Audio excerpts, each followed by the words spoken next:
يسألك الناس عن الساعة قل إنما علمها عند الله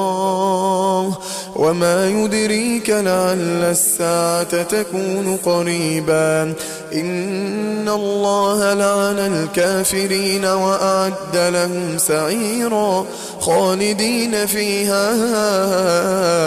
أبدا لا يجدون وليا ولا نصيرا يوم تقلب وجوههم في النار يقولون يا ليتنا أطعنا الله وأطعنا الرسولا وقالوا ربنا إنا أطعنا سادتنا وكبراءنا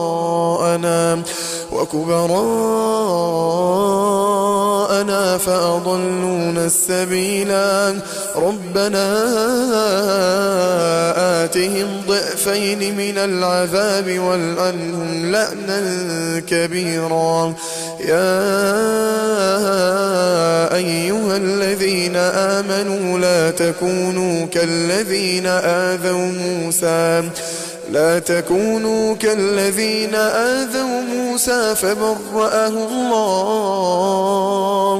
فبرأه الله مما قالوا وكان عند الله وجيها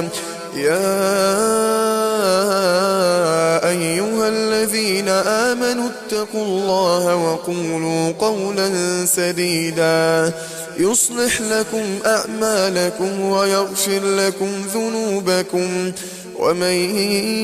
يطع الله ورسوله فقد فاز فوزا عظيما إنا عرضنا الأمانة على السماوات والأرض والجبال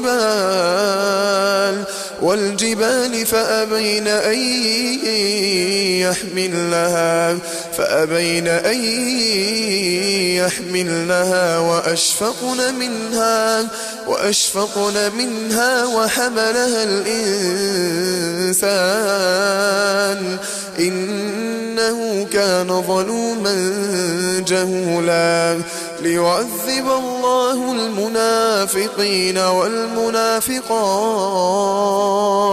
والمشركين والمشركات ويتوب الله على المؤمنين